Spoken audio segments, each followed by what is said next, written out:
Bonjour à toutes et à tous et bienvenue sur ce tuto consacré à GIMP. Aujourd'hui, nous allons parler, bien sûr, comme vous avez pu en apercevoir dans l'intro, de brosse et bien sûr de quelques astuces. Ce tuto est surtout consacré à ceux qui font du dessin, du graphisme et ceux aussi qui possèdent bien sûr une tablette graphique. Avant, nous allons d'abord ouvrir une image, nouvelle image. Je vais prendre un modèle ici 2024 sur 768. Je vais aller dans options avancées et je vais prendre couleur de premier plan. Voilà. Donc je suis bien ici et je vais créer un calque en transparence. Comme j'ai parlé d'astuces, bien sûr les astuces ne viennent pas toujours de moi. C'est pour ça aussi que j'ai des fidèles auditeurs qui me disent tiens, par rapport à ceci, j'ai trouvé cela. Comme nous avons parlé bien sûr dans le tuto précédent à propos de l'outil qui était l'outil chemin, l'outil lasso, et que vous faisiez des clics, et un auditeur nommé Norman m'avait dit, ben oui, il est bien sûr possible de revenir en arrière avec les touches retour de votre clavier, la touche gauche, une flèche gauche, ou backspace en anglais, vous voyez, ainsi de suite. Et j'ai une fidèle auditrice qui me dit aussi, ben oui, il y a aussi possibilité en jouant avec la petite bulle jaune. Et c'est vrai. Pourquoi? Parce que la petite bulle jaune, que vous voyez ici, est un bouton de commande, en fait. Donc, si vous venez sur votre bulle jaune, ouais, vous voulez faire un trait, par exemple, et vous êtes trompé ici, vous pouvez revenir, vous voyez. Même sur celui-ci, vous pouvez revenir ainsi de suite. Sur tous les points de commande, si vous avez eu une erreur, vous pouvez revenir. Et ainsi de suite, continuer votre chemin, enfin, votre sélection. Donc, merci aussi à Martine pour cette petite astuce. Donc, revenons à nos moutons. Voilà, je vais faire sélection. Aucune. Alors, nous allons parler des brosses. Donc, la brosse, voici. Je vais bien sûr prendre couleur de premier plan en blanc, puisque j'ai un fond noir. Je vais prendre une brosse du niveau ici. Je vais prendre A12. Voilà, je vais prendre une brosse dure. Donc, si je fais des traits, vous voyez, bon, là, c'est tout à fait normal. Vous voyez, mais bien sûr que c'est toujours très intéressant de regarder dans les options des outils. On ne travaille pas assez là-dessus, c'est vrai que c'est très important. C'est pour ça que je vous dis, malgré les petites astuces, cherchez, amusez-vous, cliquez à gauche et à droite. Même si vous vous trompez, vous faites un CTRL-Z, vous revenez en arrière.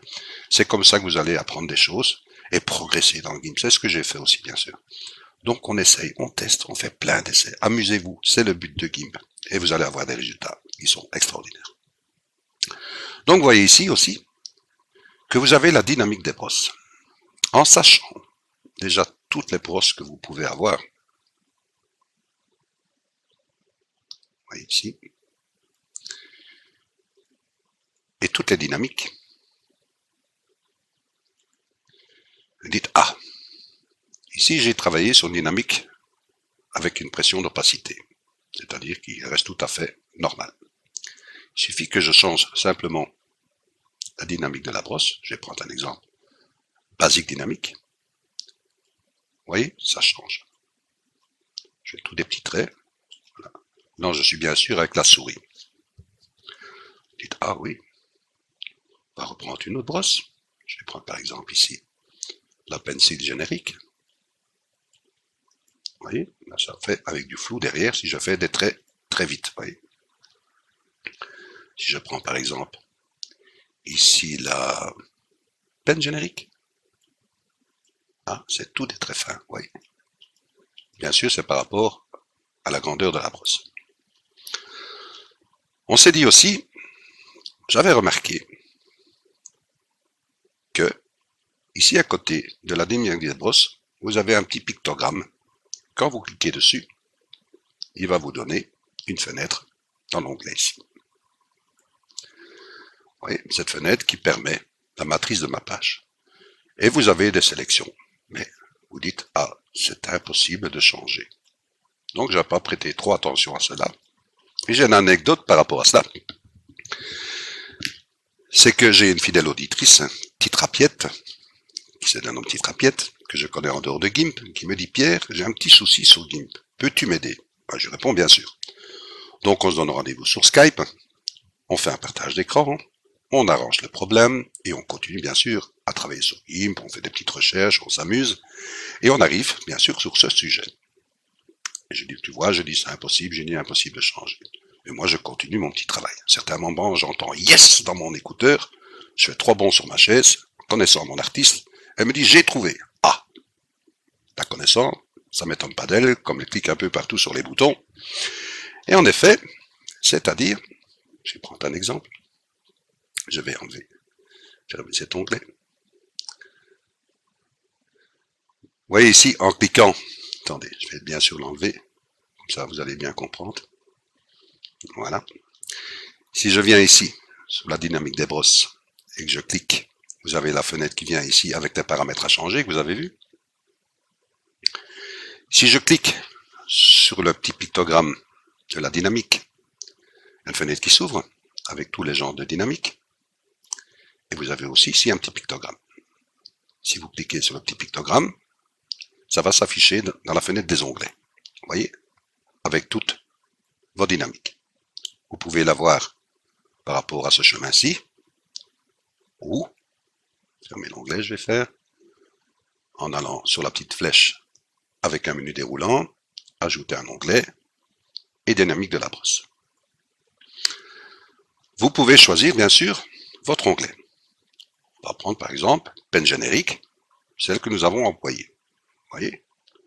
Donc je clique dessus, je suis bien dessus, et en dessous, vous voyez ici, simplement, dupliquer cette dynamique. En dupliquant, il réouvre ma matrice de ma page, mais à ce moment-ci, je peux varier avec des paramètres. Vous voyez? Et ça va jouer, bien sûr, avec des tracés totalement différents. Je ne peux pas tout vous montrer par rapport à cela, bien sûr, puisque chaque matrice est différente par rapport à sa générique, à sa dynamique. Donc c'est impossible pour moi, avec les valeurs des brosses, toutes les sortes de brosses, de vous montrer toutes les possibilités. Donc c'est le but à vous de vous amuser. Vous dites oui, mais comment puis-je revenir maintenant à mes valeurs initiales, puisque j'ai changé, j'ai fait des tests? Mais n'ayez pas de panique, puisque vous voyez ici que vous avez fait une copie. Donc si vous revenez sur la liste de vos dynamiques de brosse, vous voyez que vous avez votre copie qui est ici. Quoi qu'il arrive, vous pouvez la supprimer. Vous voyez, en cliquant dessus, vous la supprimez. Vous revenez par exemple sur votre peine générique, et vous allez revoir qu'ils se sont remis aux valeurs initiales. Donc, n'ayez pas peur à ce niveau-là. Donc voilà déjà une bonne chose. Je reviens ici maintenant sur mes brosses. Je vais enlever cette fenêtre, je vais la supprimer. Je vais recréer une autre fenêtre, transparente. Que vais-je faire? Mais je vais créer un chemin. Je vais vous donner des exemples, hein, bien sûr, vous allez voir. Je vais créer un chemin, avec l'outil chemin, bien sûr. Voilà, je fais un trait ici. Un trait ici. Je donne une courbe de Bézier. Voilà. Je vais reprendre un chemin ici. Prendre par là. Voilà. Je vais donner une courbe ici. Et une courbe là.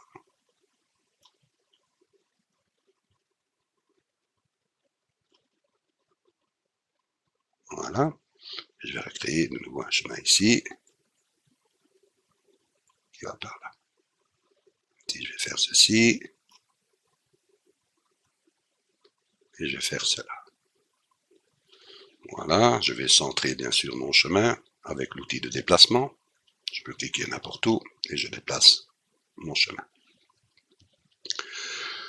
Je reviens sur mon calque. Ici, vous voyez, automatiquement vous avez créé un chemin, bien sûr. Il est reproduit dans votre onglet chemin, que voici. Je me dis, ah, que vais-je faire? Si je vais tracer un chemin, je vois ici que je peux cocher tracer en utilisant un outil de peinture. Donc je dis ah, mais avant de faire cela, toujours bien, d'abord, gérez votre outil brosse. Donc nous revenons en arrière, je vais faire annuler. Automatiquement que je vais cliquer sur ma brosse, mon chemin va disparaître. N'ayez crainte, puisqu'il est reproduit de toute façon dans mon onglet ici.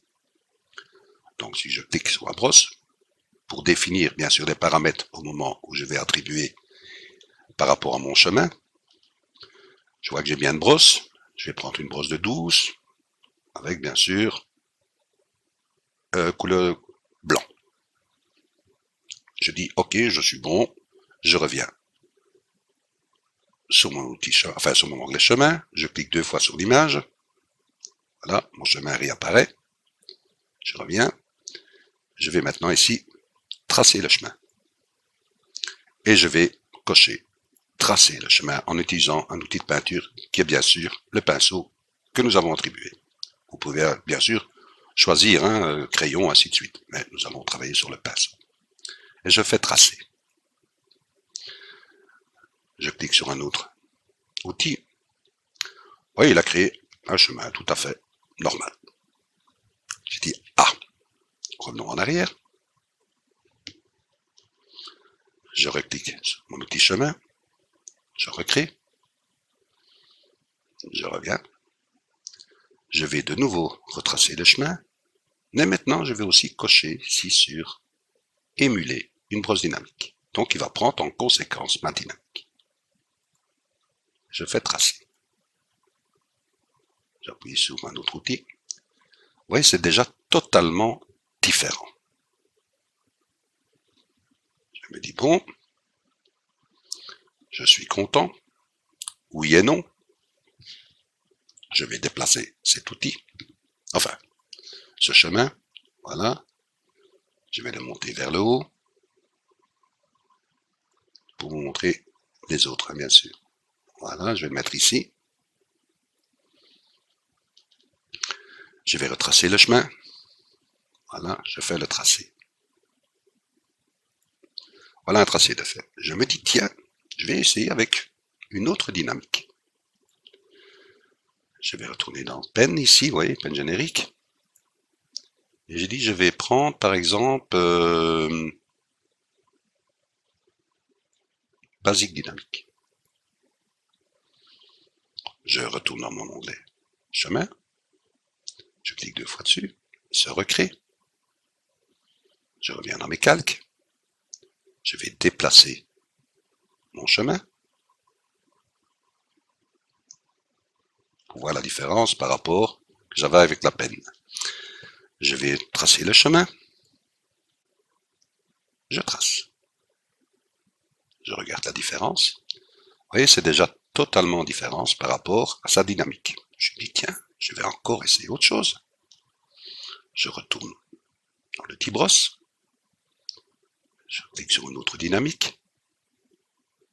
Et je vais prendre par exemple la pencil générique. Je ne touche pas. Je retourne, bien sûr, dans mon petit chemin. Je clique 2 fois dessus. Je crée mon chemin. Je retourne dans mes calques. Je vais déplacer mon outil chemin. Voilà. On va voir ce que celui-là va donner. Je fais tracer le chemin. Là, émuler une brosse, tracer. Je clique sur un autre. Vous voyez ici, par rapport à 3 dynamiques différentes, vous avez 3 tracés totalement différents. C'est pour ça que je dis amusez-vous, amusez-vous. Je ne vais pas tout vous montrer par rapport aux dynamiques, par rapport aux brosses. Voilà, c'est le but. Amusez-vous, cherchez, vous allez voir, vous allez trouver sur de très belles choses. Vous me dites ah. Je vais revenir maintenant ici, par exemple, dans la brosse. Je vais revenir sur ma brosse en voilà, en pression d'opacité normale. Et je vais faire par exemple, je vais recréer un calque. Non, je vais laisser ça comme ceci par exemple, pour vous montrer. Je regarde la taille de ma brosse. Je l'augmente. Et je vais faire un point ici. Oh, la brosse est trop dure, je fais un CTRL Z. Je vais prendre une brosse tendre. Je fais un point. Je dis oui. Si je veux diminuer Je refais ceci. Oui. Il serait quand même plus utile de ne pas toujours retourner sur la taille de votre brosse pour voir chaque fois la différence. Il serait quand même plus utile qu'en employant uniquement la roulette de votre souris, comme je vous montre ici, voyez, d'augmenter ou diminuer la taille. Donc, c'est-à-dire, au moment où je suis ici, je peux faire un point, diminuer, diminuer. Vous voyez, je peux refaire un point ici, j'augmente, je diminue, je diminue. Vous voyez, pour vous amuser. Maintenant, comment faire pour avoir cette fonction qui vous permet, avec la roulette de votre souris, d'agrandir votre brosse et de la diminuer. Vous avez aussi, pour travailler sur les opacités, en appuyant sur la touche Alt de votre clavier, et en étant sur votre image, et vous restez appuyé sur la touche Alt de votre clavier, et vous faites avec la roulette de votre souris, regardez bien sûr l'opacité, regardez, vous voyez. Là, je diminue par 10. Si je viens avec mon curseur sur mon opacité, il va diminuer. Vous voyez, à l'échelle plus basse. Je reviens là, il va augmenter par 10. Petite astuce. Maintenant, comment allons-nous faire pour pouvoir gérer la taille de notre brosse avec la roulette? Alors, prenez bien soin, écoutez bien votre aise pour bien le reproduire. Vous allez dans Édition. Vous allez dans Préférences. Une fenêtre va s'ouvrir. Vous voyez ici toutes les options. Vous allez dans Périphérique d'entrée. Vous cliquez sur Contrôleur d'entrée 2 fois. Enfin non, une fois ça suffit. 2 fenêtres s'ouvrent. Sous votre droite, vous avez Contrôleur actif. Et vous avez ici Main Mouse Wheel. Vous voyez, mouse, la souris. Vous allez cliquer 2 fois sur celui-ci. Une autre fenêtre va s'ouvrir. Qu'allez-vous chercher? Vous allez aller chercher, bien sûr, sans bouger ici, Scroll Up, roulette haut. Vous voyez ici. Vous, en principe, vous n'aurez rien ici sur votre droite. Donc, vous cliquez bien sur Scroll Up et vous faites modifier. Une fenêtre va s'ouvrir. Vous allez aller rechercher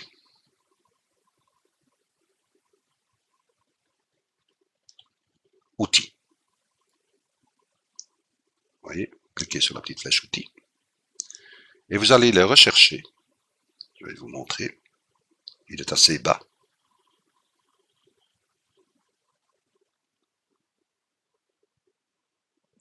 Faut pas que je me bouge le look moi-même non plus. Donc là, je l'ai dépassé en fait. Je vais aller le rechercher.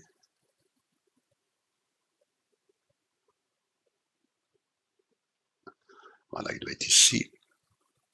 Alors, c'est... Voilà.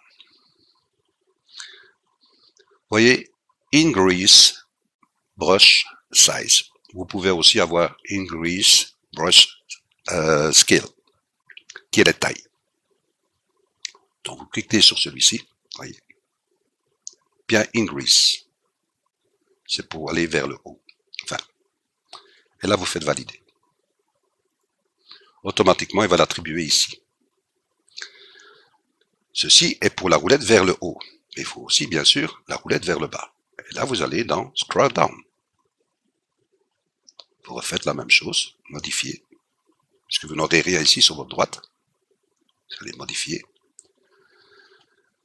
Et là, vous allez dans Decrease Brush Size. Vous voyez, il est un peu plus bas que celui-là que nous avons fait. Qui était... Ah non, il est plus haut. Vous voyez, il est ici. L'autre, le premier que nous avons fait était Increase. Maintenant, vous allez cocher ici Decrease. Voyez, Brush Size. Et vous faites valider. Il va s'attribuer ici sur votre droite. Et vous fermez. Bien sûr, vous validez chaque fois avant. Fermez. Et ici, vous validez. Et automatiquement, vous allez avoir votre brosse qui s'ouvre et qui se ferme. Voilà, j'espère que ce tuto vous a plu. Et bien sûr, je vous donne rendez-vous pour un prochain tuto. Le prochain tuto sera consacré, parce qu'il y a beaucoup de demandes là-dessus, au niveau des masques de calque. Donc, je vais faire un tuto à propos des masques de calque qui sera très utile. Donc, je vous dis à bientôt et un grand merci de votre écoute. Bonne journée, merci à vous.